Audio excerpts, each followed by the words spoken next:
everybody. I'm Beatty Cohn-Reynolds, and welcome again to the Ask Beatty Show. And these days, I believe that we all need as much help as we can possibly find for ourselves to keep our feet on the ground. Look at what has happened to our lives worldwide in the last couple of months. The impact of the coronavirus on jobs, on health, on our social relationships, on our mental health.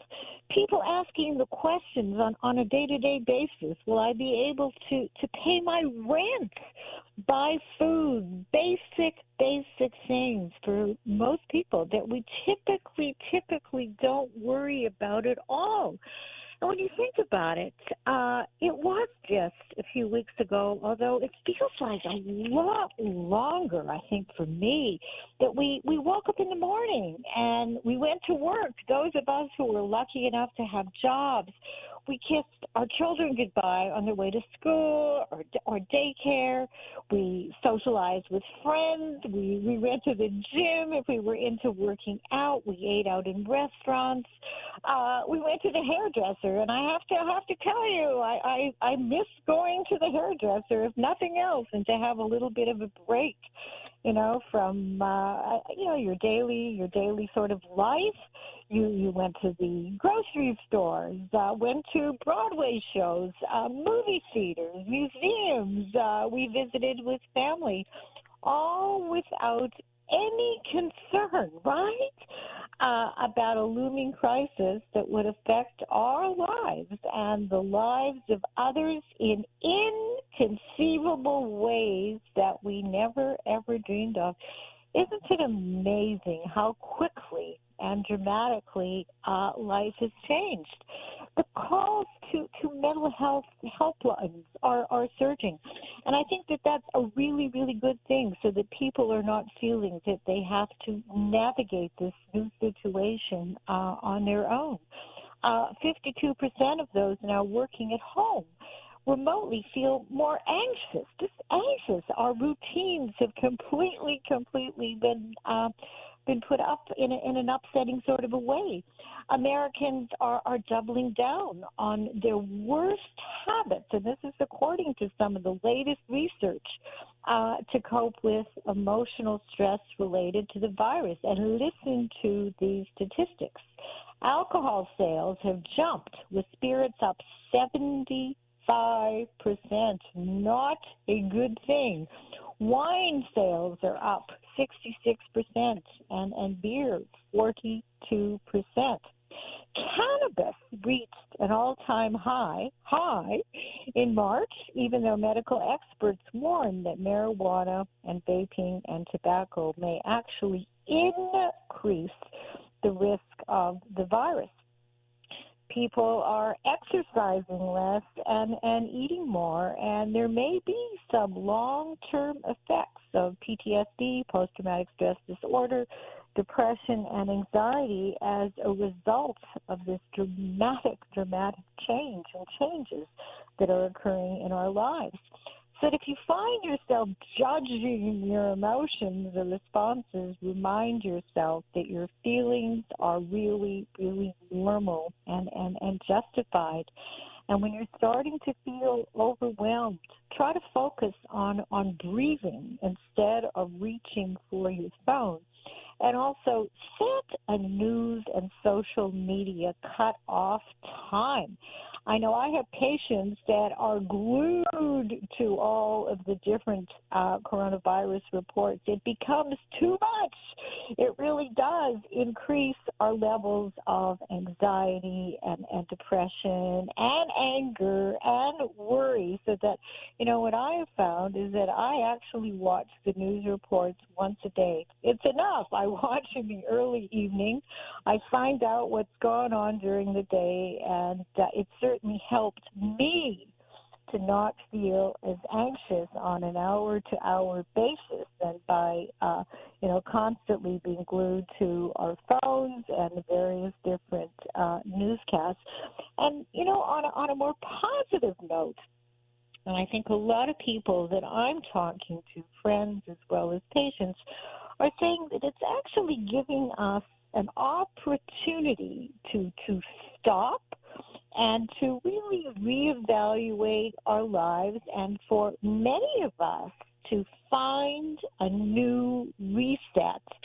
So, it's not all doom and gloom. In fact, there was a piece in the New York Times a couple of days ago. The headline was, "I like it actually, why so many older people are actually thriving in the lockdown." Many New Yorkers in this older age group are thriving during this catastrophe. They're skilled at being alone. They're not fearful about their career prospects, emotionally more experienced at managing the great disruption of everyday life that is affecting everyone. But I've actually put together a number of tips that I think will be very, very helpful for you if you are serious about incorporating them into your life. And first and foremost, I believe that it's really important to find, whether it's support groups or groups of friends, where you can really feel comfortable to honestly express your feelings of anxiety and worry and depression and sadness and anger. And these feelings, they're normal. So you need to give yourself permission to be authentic with yourself and others. And, so often for those of you who listen to the Ask Beatty show for many, many years, I've often said to minimize the amount of social media contact. Well, these days, all of my therapy is on Zoom and on Skype and on the telephone, and we don't have a lot of options right now. So I think it's actually, at this point, I think it's a really good thing to be connecting with others as best as you possibly can. And if that means spending hours connecting on Zoom and Skype, and if you feel less lonely and less anxious and less depressed, and that's something that you really need to give yourself permission to do.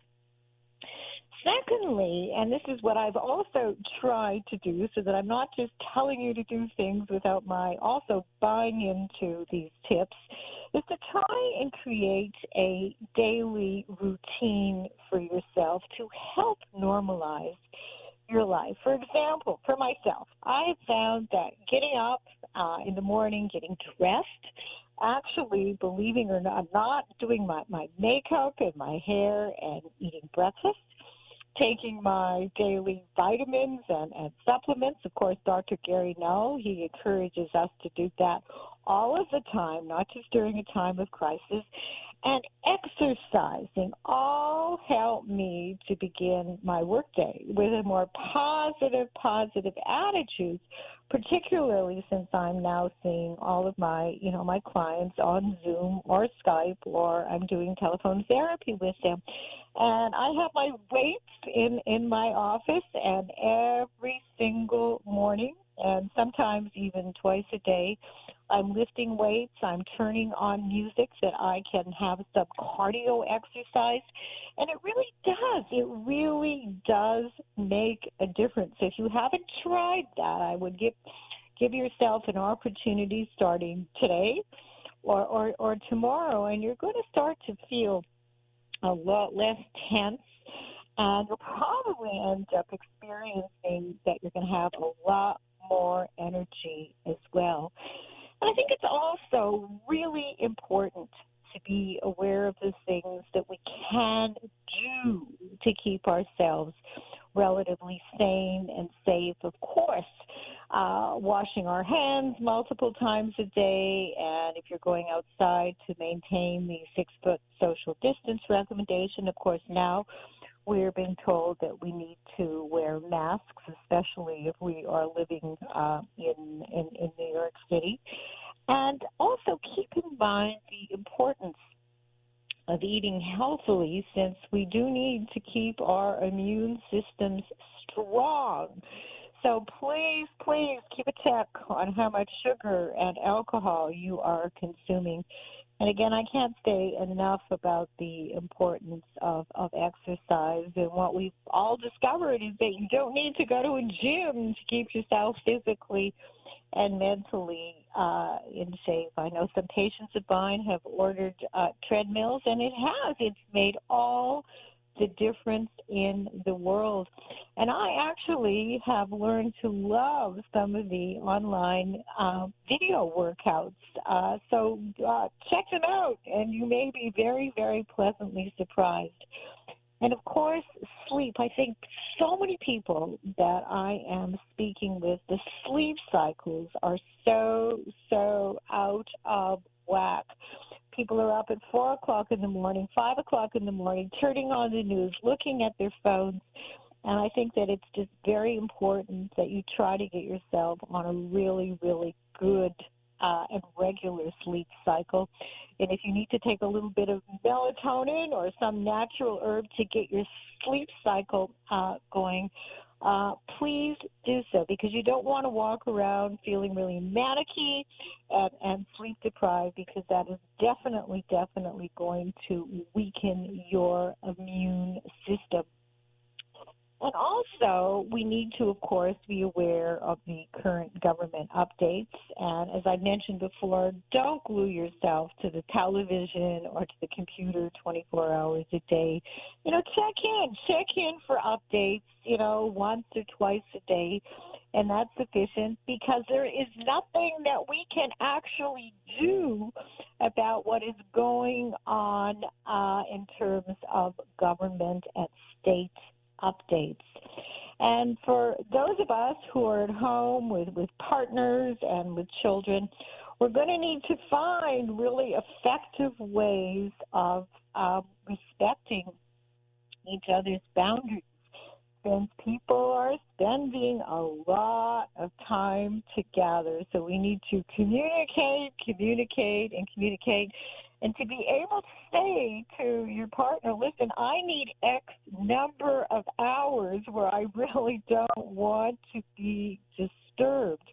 And I'll check in with you, and we can connect at such and such hour of the day, because you don't want people barging in. You're in the middle of conversations, you're in the middle of writing reports, you're in the middle perhaps of doing various different kinds of work, and this is where the respect truly for each other's boundaries, particularly under these circumstances, is really important. If you are going to want to have terrific relationships, and you're not going to be feeling as if you're getting on each other's nerves, and that can cause a lot of stress and a lot of strife. And there have been so many articles, of course, written about what goes on in the homes of people where there is domestic violence. And this is really, really tricky, because nobody's really able to leave. So if things are tough, and if things get to be a little worrisome and over the top, this is where finding a way to just distance yourself from your partner. And we don't have a lot of options right now. And for a lot of people, and I have found this in my practice over the years, is that, crises can be a wonderful opportunity for us to reevaluate our lives, for us to reevaluate our relationships, and to really reset. So when you're finding that you're, with somebody 24 hours a day that you would rather not maybe be with at all, of course, if you're in danger, that is a very different kind of a situation. And hopefully, if you will be able to be in touch with support groups, and even if necessary, the police, so that you are not going to find yourself in a dangerous and in an unsafe situation at home in your particular relationship. The other thing that I really suggest, of course, you want to be careful and you want to maintain social distance, is to take a walk around the block. because I've found that getting out even for a very, very short period of time, just looking at the blossoming foliage, things are really looking beautiful now in New York City. It really helps to improve one's mood. And for those of us who have dogs, of course, we need to walk our dogs 2 or 3 times a day, and even just getting out for short periods of time. And if it's not raining, looking at the sky and looking at the beauty around us, of course, maintaining the necessary social distance, it really does help to improve our mood.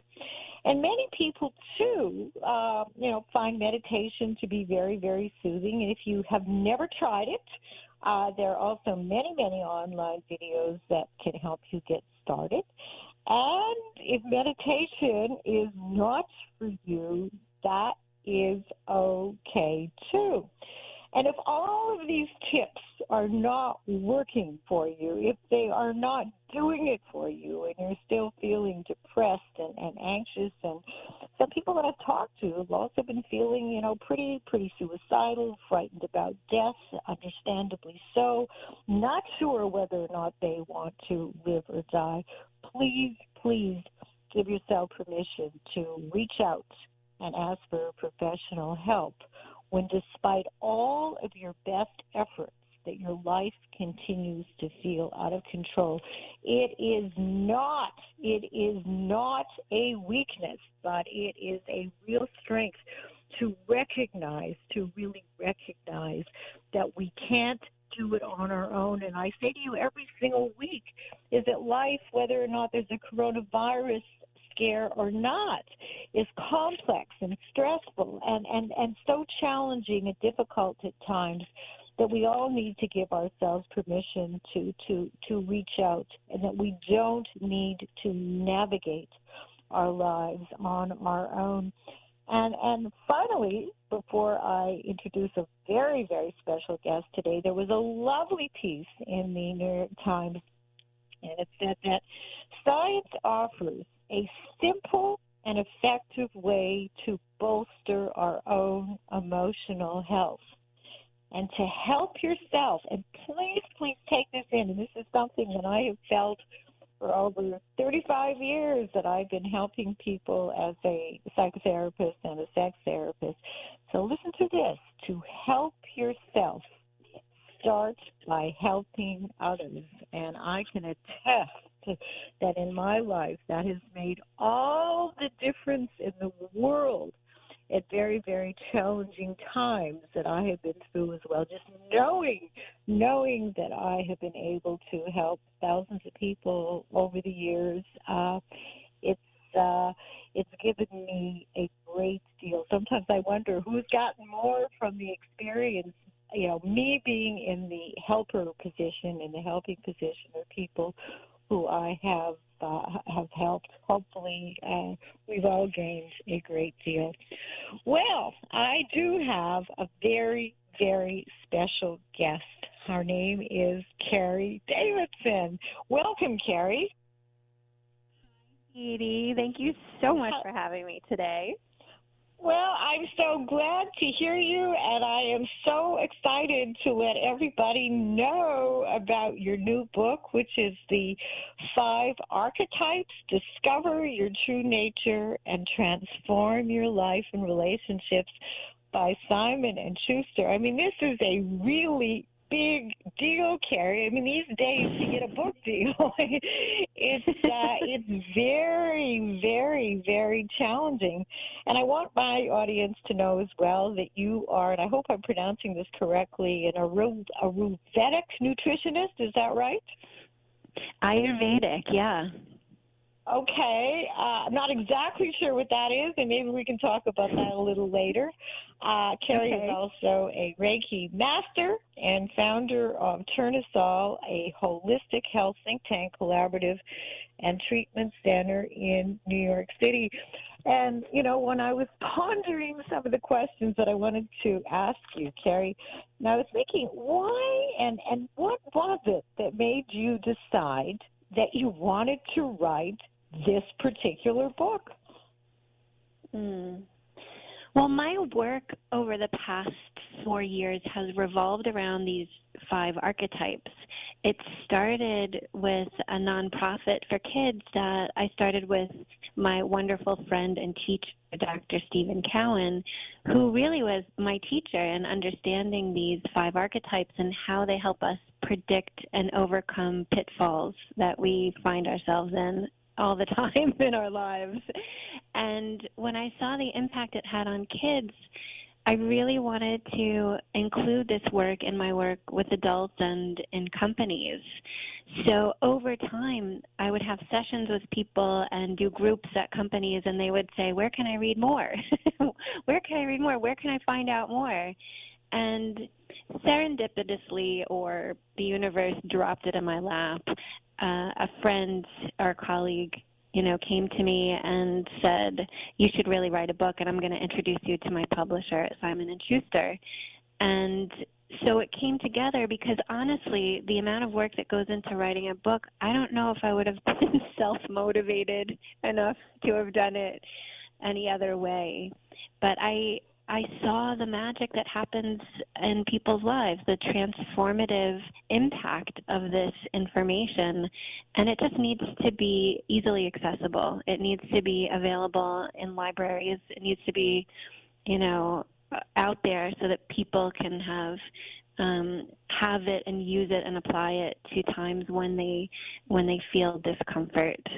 And because it's a roadmap for how to get out of it. For people who don't know, and I was one of these people who was not at all aware of the terminology, what exactly is an archetype? Well, these 5 archetypes, they are rooted in an ancient system for predicting and overcoming challenge in life. They stem from Chinese medicine, and they are really, each of the 5, they are fire, earth, metal, water, and wood, and they are really at their core the sources for understanding things about ourselves like our strengths, challenges, fears, limitations, motivations, addictions, what we can and can't tolerate, and exactly how we heal. So that's what they are, and I describe them in great detail in the book so that you can understand. Right. Start with deep self-awareness, and then move into self-regulation and then empathy for all these diverse people around you.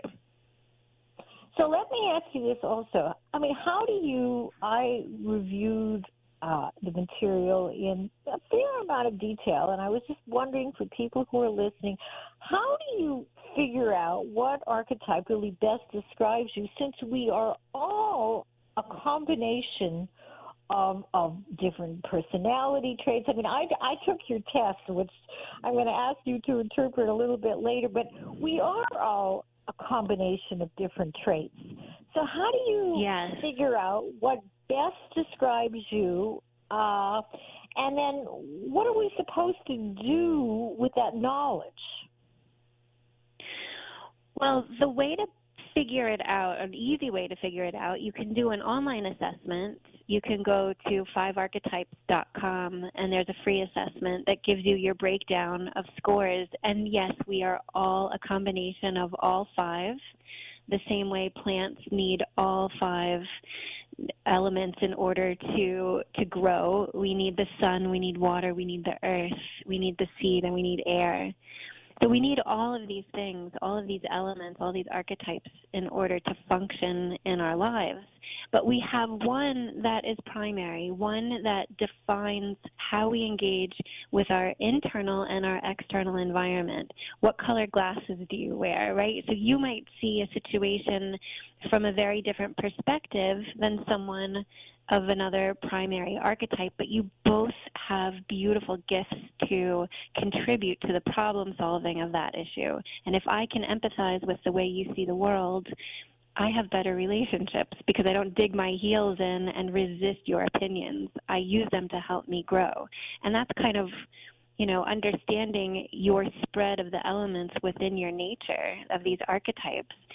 You understand how you interact with the world, and you understand what's harder for you to tolerate, and you understand what skills you might need in order to build better relationships and more resilience in the face of your own stress.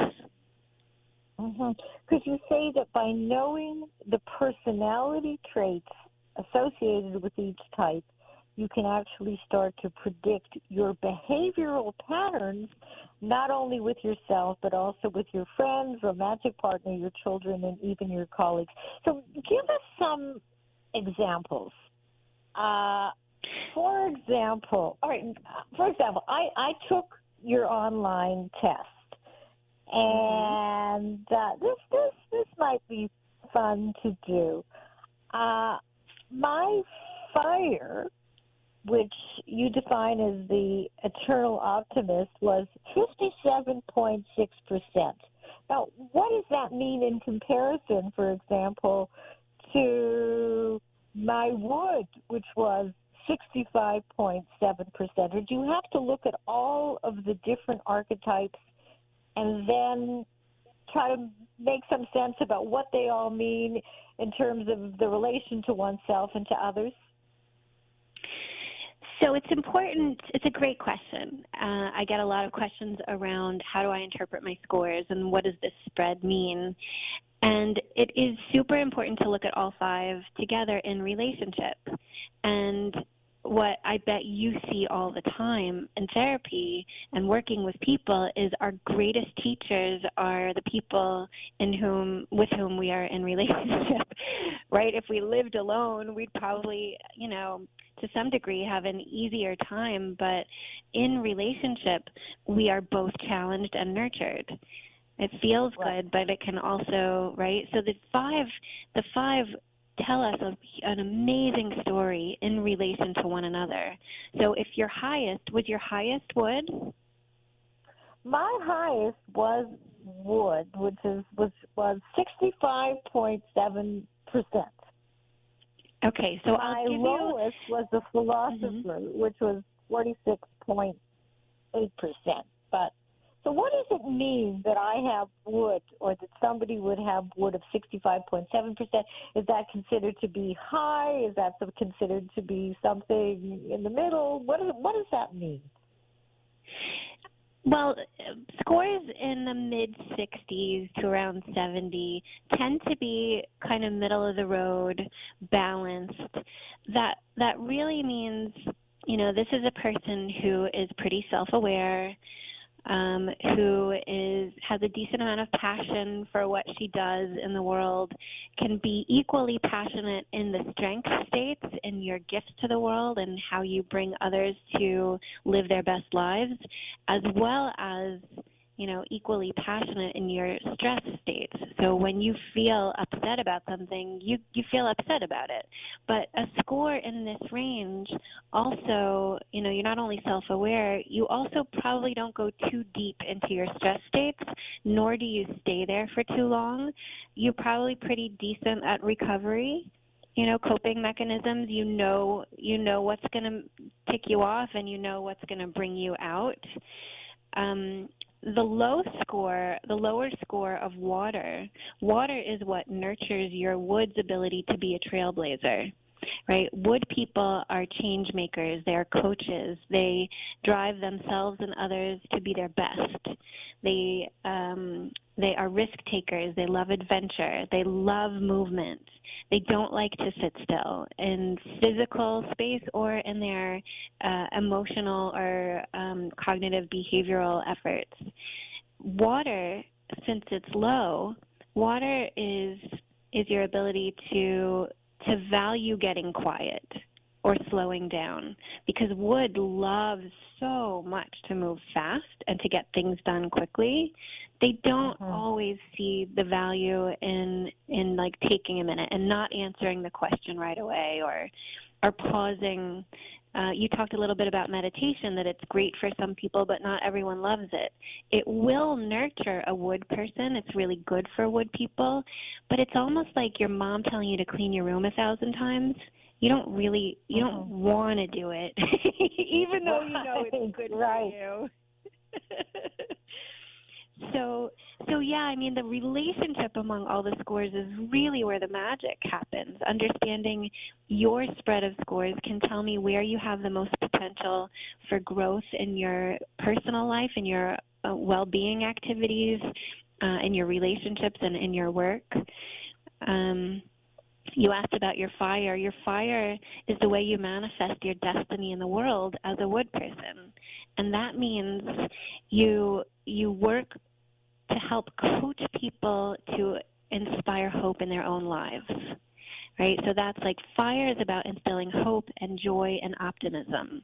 Wood is about coaching people and moving people forward, initiation, creation, drive.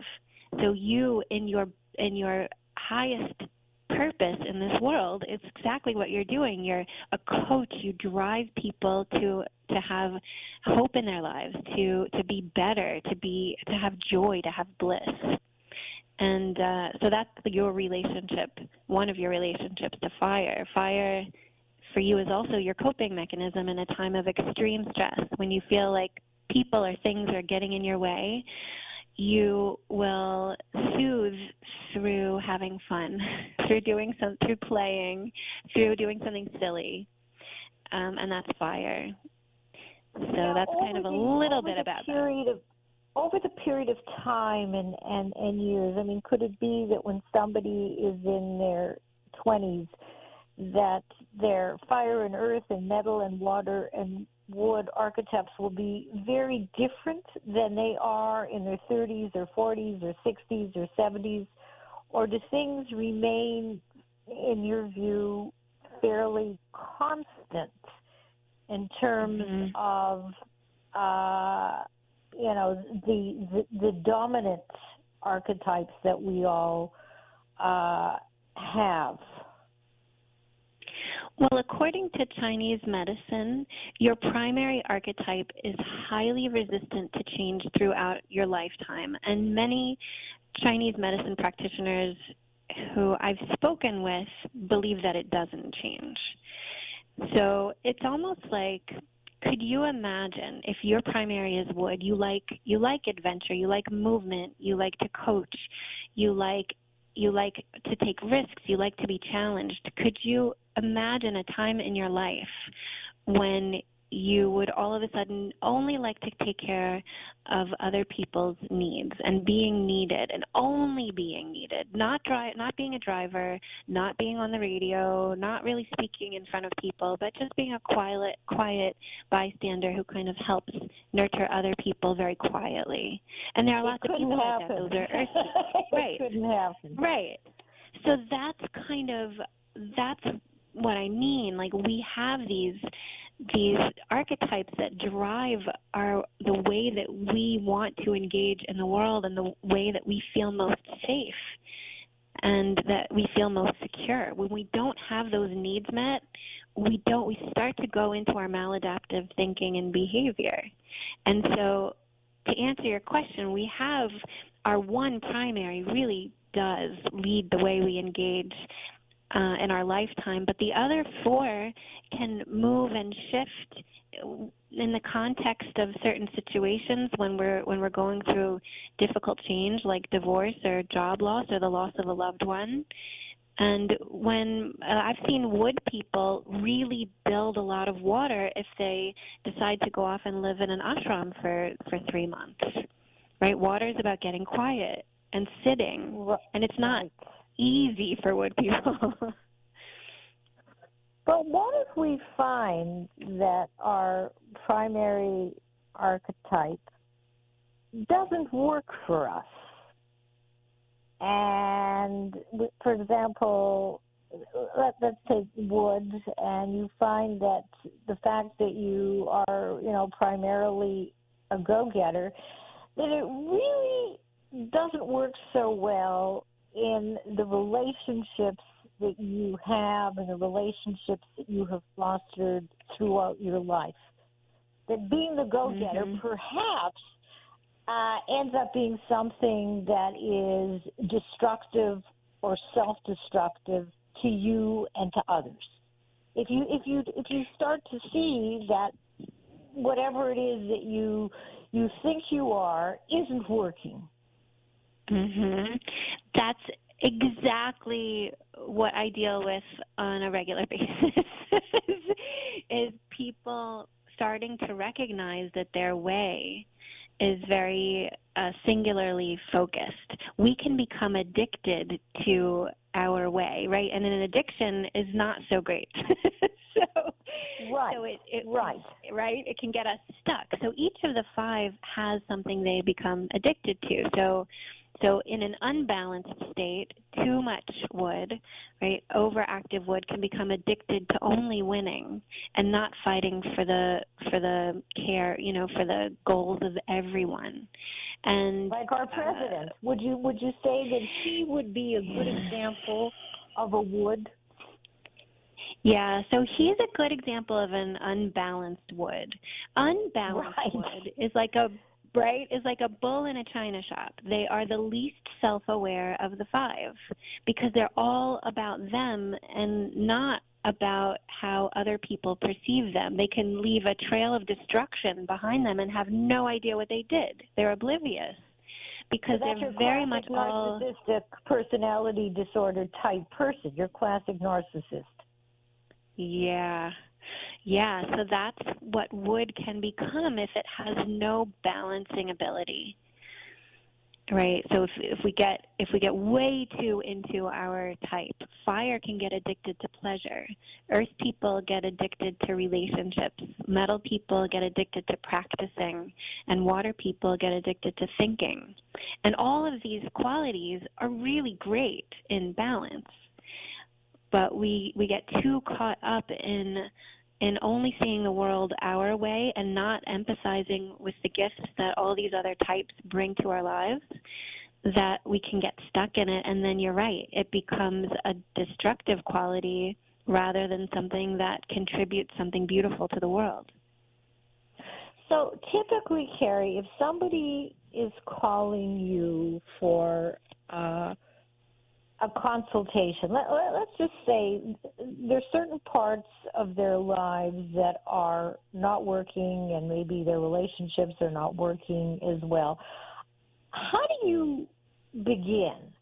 What kind of an assessment do you do? And I'm trying to, imagine how differently your work would be, even though you're working through this, archetype model, how different or how similar it might be than the work that I'm doing. Let's say somebody is coming and they're presenting with depression or anxiety or sexual problems or relationship problems, and I get in there and look at the family of origin and then try to see, what things they're doing or not doing that are either in their best interest or are destructive or self-destructive. So what happens is when somebody contacts you and let's say they're presenting with anxiety or depression or they're not sure why, their lives are not going in the direction that they would like, where do you begin? So I always begin with them taking the assessment. Everyone who I work with has to take the assessment before they see me. I get their scores in advance, and from their scores, I know a lot about exactly where their challenge spots are, about how balanced they are, about even things like how should I dress and how should I address this person. I can even tell my front desk staff what to expect because certain types rub certain types the wrong way and expect certain things. And I want to make sure that the physical environment is inviting and nurturing for each type. So that's kind of the first thing I do. And when they come in, I first listen to them tell me about why they're here. Probably very similar to what might happen in therapy. Why are you here? What's going on? What is your current challenge? Why did you come in today? And then I start to look at their scores, and I start to be, what happens is patterns emerge in the numbers and in the spread of the numbers and in relationship, the numbers to each other for me. And I compare what I'm hearing and what I'm feeling from the person with what I'm seeing in their scores. And the combination of the two helps me create a roadmap that gives them guidance. First, a sense of understanding, like you're not losing it, you are just overactive fire right now, right? And so normalizing, helping them understand that their nature is a predictable system, right, to understanding that this is just kind of what happens to you when you don't have your needs for safety met. And so it relieves a lot of the stress just from on the surface, and allows them to get into a place where they can hear what's next and kind of incorporate what to do. So I can then go into the roadmap. And the roadmap are exercises, activities, things that they can do that can help build those neural pathways in the brain that create new habits that over time will create a sense of a strong foundation of resilience to going into your stress states according to your archetypes. So it would keep someone like, I don't know, I'm laughing before I say this. I was about to say it could keep someone like Donald Trump from going into his maladaptive behaviors, but I don't know. Probably not, because somebody like Donald Trump or somebody who was, clearly, using the clinical term, real narcissist, would not even be wanting to engage with you, and nor would they even be asking themselves the question, what do I need to do to care more about the world and less about myself? So you probably would not be seeing many, if any, narcissists in your practice. Right. That is totally right. But in the cases of those who do come, I do create a system, because this is based on a Chinese medicine model, right? Chinese medicine is mind, body, spirit. We are holographic beings, and if you're, there's a correlation according to Eastern practices between how much sleep you're getting and how much boundaries appropriate boundaries you set in relationships, and how gullible you are. And there's a relationship between whether or not you feel comfortable sharing intimate details and growing communication, deepening relationships with someone, and how strong is your digestion. I mean, there's all of these mind, body, spirit correlations. So my roadmap for people takes into account what's going on in the physical. Are they eating, sleeping, moving, playing, breathing? The cognitive, are they planning? Are they spending time listening? Or do they have conversations? Are they consistent? Do they have a schedule?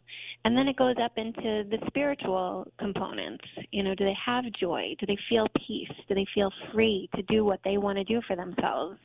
Do they have forgiveness for themselves? Do they have empathy for others?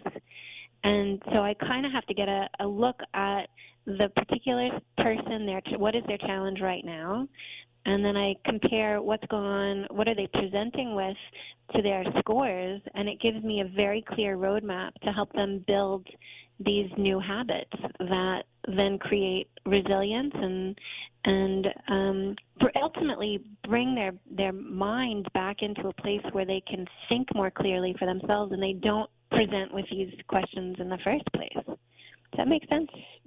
Yes, absolutely, because I'm sort of thinking about, the people who contact me. Their presenting problems are probably not all that different than the people who contact you, right? The presenting problems. They're having relationship problems. They're having depression. They don't know what they want to do. They don't like their job. Right? Those are typical presenting problems that people contact you about. Mhm. But you know what? I do work in coordination with other doctors and therapists, and what I think what tends to happen on my end is it's not that long-term of a relationship with me. It's almost giving them a sense of awareness and bringing them back into a state where they can engage better with their doctors and therapists. I get a lot of, some of the referrals that come my way are, from doctors and therapists who have clients or patients who just keep repeating the same information over and over, and they're having a hard time getting through. Or, doctors who feel like they can't really provide the help, or that the patients aren't following through with recommendations, and they don't understand why. And so what happens with the 5 archetypes, it helps the client or the patient understand their resistance to change in a way that's outside of them, right? They don't feel self-blame. They don't feel like they did anything wrong. They don't have to dive into their emotions or their, what happened as a child. It's a kind and detached way to kind of get to, oh, I need to do that. And if I do that a little more, I'll have much more clarity, and I can work through and talk through these issues then with someone in a more effective way. And so it's almost like getting someone over a hump or loosening a screw a little bit to like give someone some wiggle room. That's just an easier way to slide into a longer therapeutic relationship. So it's kind of like how I see how we work together. So does this mean, I'm just trying to, again, understand the difference between, when people would contact you, people would contact me, is that they are then hearing things in a different way than maybe the typical way that they might hear, you're, continuing to be depressed and you're continuing to have unsatisfying relationships because you're always choosing the wrong person and you're choosing people who are unavailable to you as your mother or your father, So is it that by coming to you and understanding their archetypes that they're able to internalize and hear things differently than they might hear from somebody like me or from some other practitioner? Yeah, I think that's right. It's a very different way to see and understand behavior and understand getting stuck. It's a totally different language for most people. I mean, how often do you talk about your fire and your wood? I mean, it's like exactly, right? Exactly. It's different, but what the other cool thing about it is that there are, so you asked me in the beginning about an Ayurvedic nutritionist. Ayurveda is a system of well-being practices, lifestyle medicine that stems back thousands of years from India, and it comprises yoga and breath work and trigger points and mantras and different things like that. So understanding all of these Eastern practices, I also incorporate Ayurvedic nutrition components into the work. So I can get a sense of like, hey, here's something here's a bedtime routine that can help instill a sense of, calm for someone who tends to be irregular in thoughts, right, that they can't find balance. And so bedtime routines are known to help any routine. Routinizing anything really helps to bring the mind into balance too. And so I do also, for people who are looking for some nutrition or for some lifestyle practices that stem from the Eastern medicine practices, that's another thing that I do. It gives people something else outside of the traditional structures that we have in place here. Gives them just something more, something different that gets them out of that mindset for a second and builds some sort of calm and prepares them to be able to talk through their issues and their challenges. How compliant I mean, research shows that in typical psychotherapy, about 50% of the therapy is usually not effective. People drop out. They're not serious, really following through with recommendations. Do you find that your clientele are people who are serious, who are compliant, who may have tried different therapies to help improve the quality of their lives and relationships, and this is kind of maybe, if not the first stop, the last stop, where they are really willing to do the work? Yeah, I tend to get people who have tried a lot of things and who are at their wits' end. I think, people, because I'm not that easy to find yet. It's not like no one. You will be, Carey. You will be. I've heard that Goop has given you the most amazing, wonderful testimonial. Hopefully, Gwyneth Paltrow will come out and endorse the book, and that will be it. You'll become a New York Times bestseller book author. Yeah, but you're right. What happens is, up until now, I tend to be the place where people come when other things haven't worked. But as far as compliance, it's very interesting. Baked into this method are neuroplasticity exercises that I choose understanding someone's breakdown of scores. So I will know right away what you will and won't do, and I know what you won't comply with. And so I actually consult with doctors and therapists to read the scores of their clients and help them know what their patients and clients will respond to and what they're going to resist. So I give them these short neuroplasticity exercises that build the nature that has the most potential for positive change in someone's life based on what they're trying to shift after listening to what the challenge is.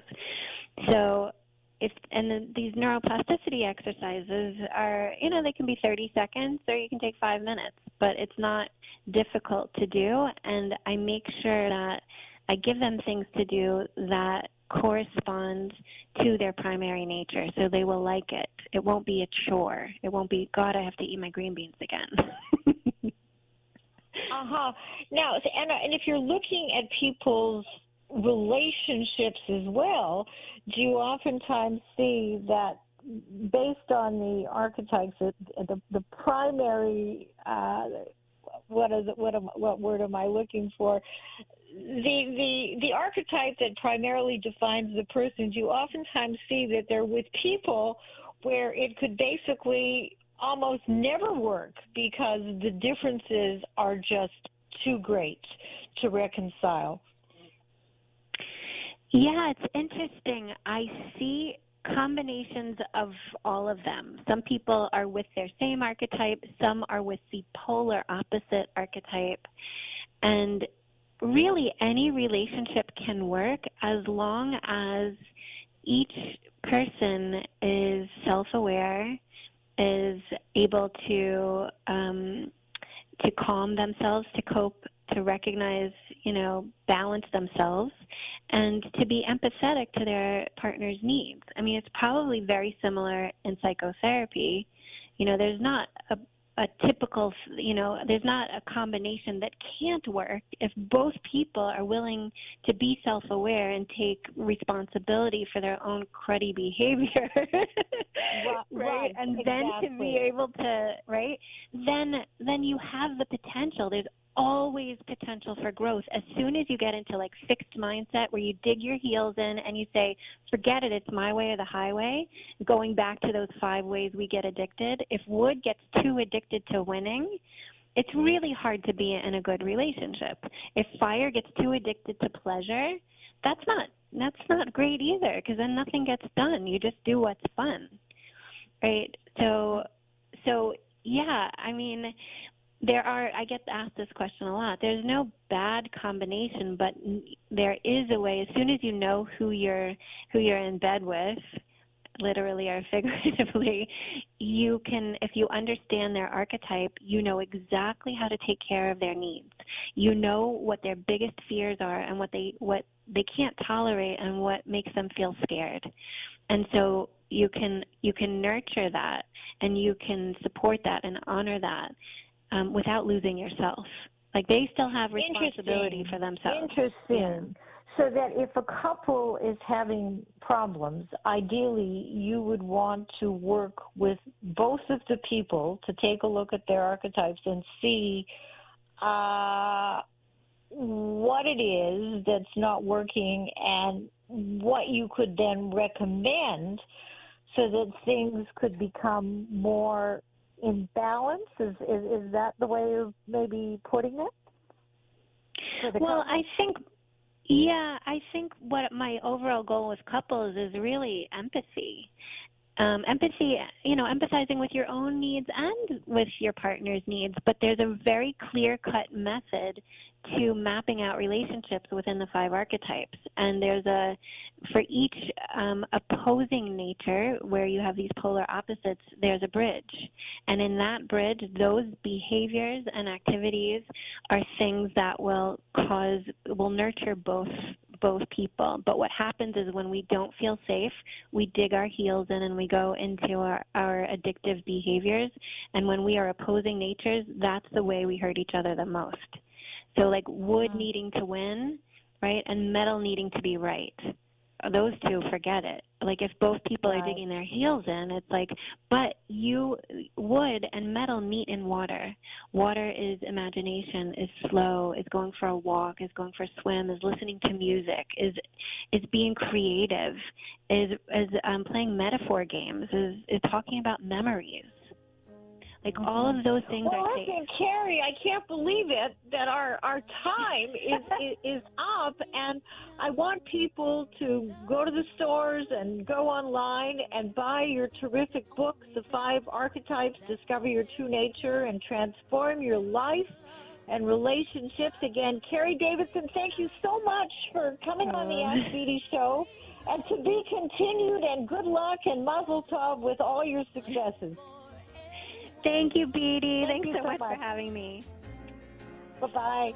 We don't need another mountain.